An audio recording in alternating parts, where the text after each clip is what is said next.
Сәлеметсіздер ме, құрметті оқушылар? Бұл қарапайым математика және сіздермен бірге Мейірбек Жоламан. Бүгін біздер номері 53-ші сабағымызды бастаймыз.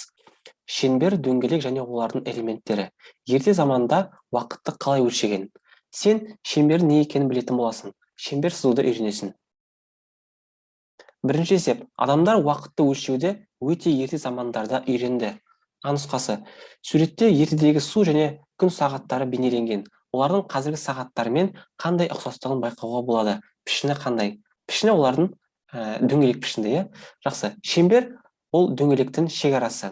Дөңгелек барлық нүктелері центрден бірдей қашықтықта орналасқан сызықпен шектелген жазық фигура. О нүктесі дөңгелектің немесе шеңбердің центрі. Радиус шеңбердің центрін оның бойында жатқан кез келген нүктемен қосатын кесінді. Мысалы, радиус дегеніміз мына О нүктесінен шеңбердің кез келген нүктесіне дейін қосатын кесінді. Ал диаметр дегеніміз шеңбердің центрі арқылы өтетін және шеңбердің екі нүктесін қосатын кесінді.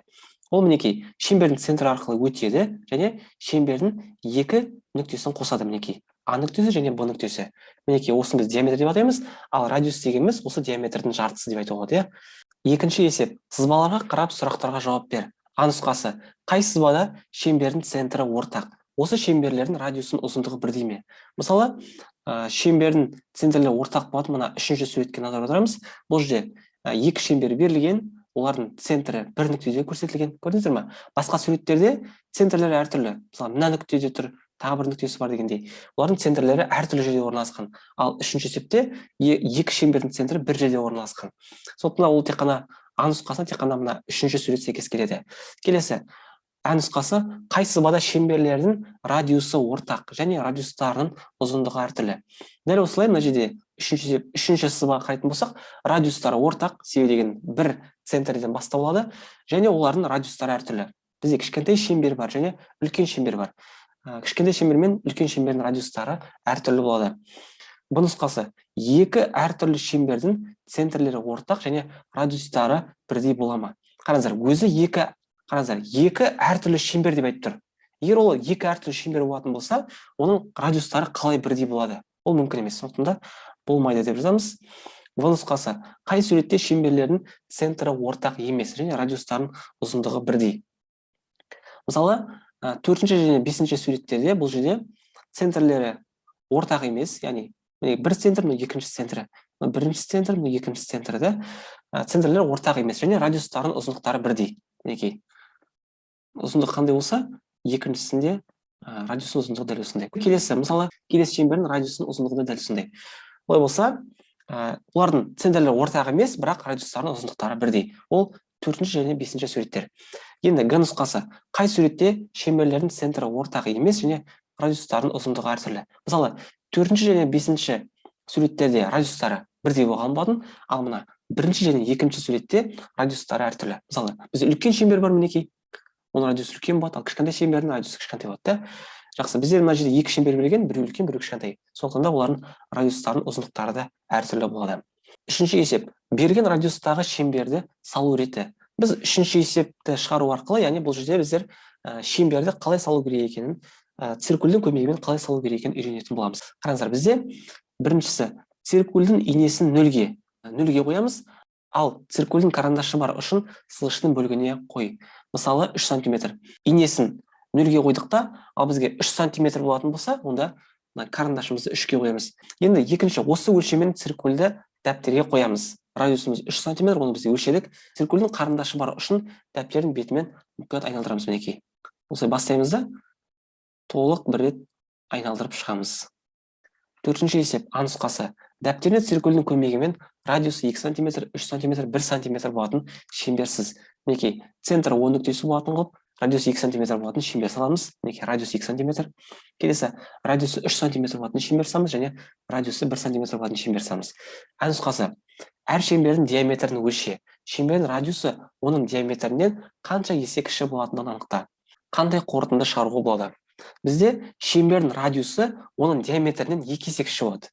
Соны біз қорытынды ретінде айта аламыз. Ал бұл жерде біздер диаметрін табу үшін радиусын 2-ке көбейтеміз мінекей. 2 см 2-ке өткенде 4 см шығады. Одан кейін радиусы 3-ке өткенде оны 2-ке өткенде 6 см шығады. Мінекей, радиусы 1 см, оны 2-ке өткенде 2 см шығады мінекей, көріп тұрмыз.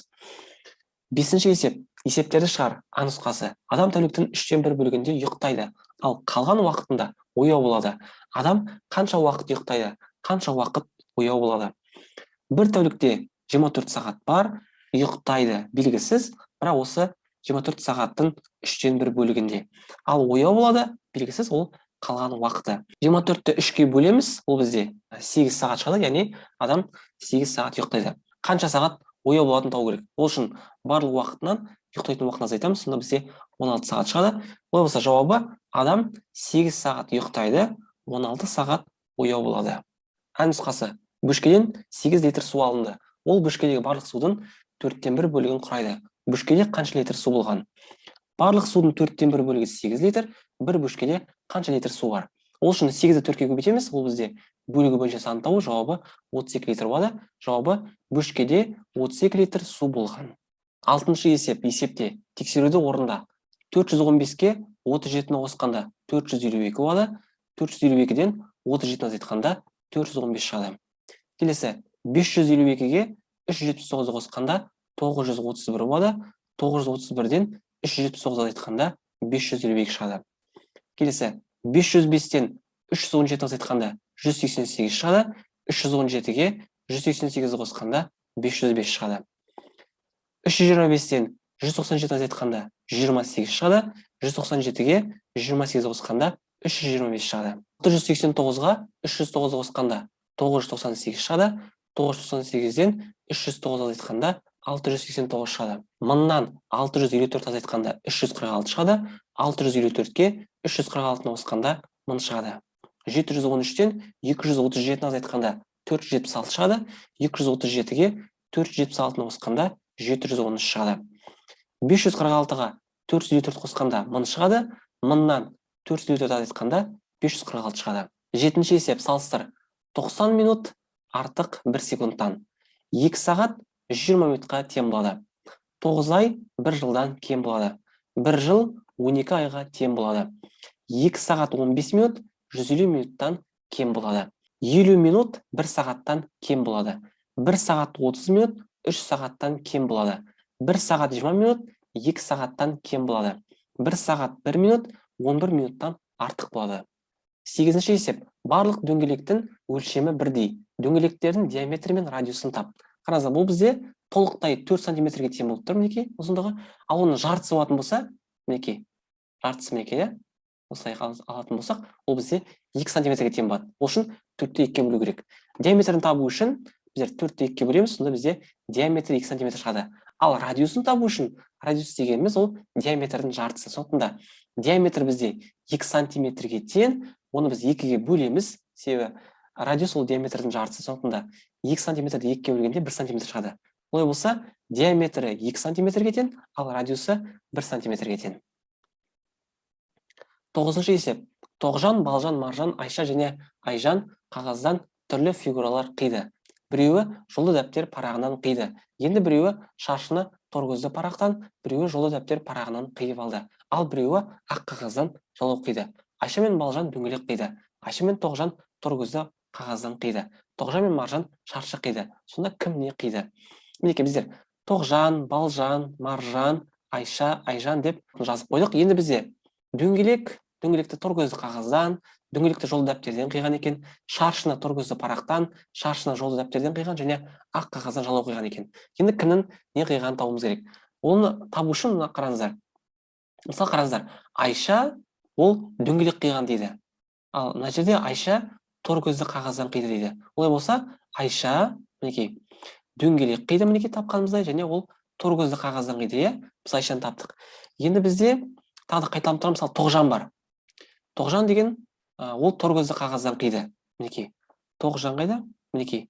Тоғжан торкөзді қағаздан қиды. Бірақ ол енді шаршы болады. Бірақ ол шаршы болады. Себебі Айша мен Тоғжан ол екеуі де торкөзді парақтан қиған болатын. Жақсы, біздер Айша мен Тоғжанды таптық. Енді қараңыздар. Тоғжан мен Маржан шаршы қиды деді. Тоғжан бізде шаршы қиды, оны біз білеміз. Ал Маржан ол да шаршы қиды. Мінекей, Маржан ол да шаршы қиды, мінекей, тауып қойдық. Маржан шаршы қиды, ол жолды дәптерден қиған болатын. Одан кейін бізде Балжан бар. Мінекей, Балжан ол дөңгелек қиды деп жазды. Мінекей, Балжан дөңгелек қиды, жолды дәптерден деп жазып қоямыз.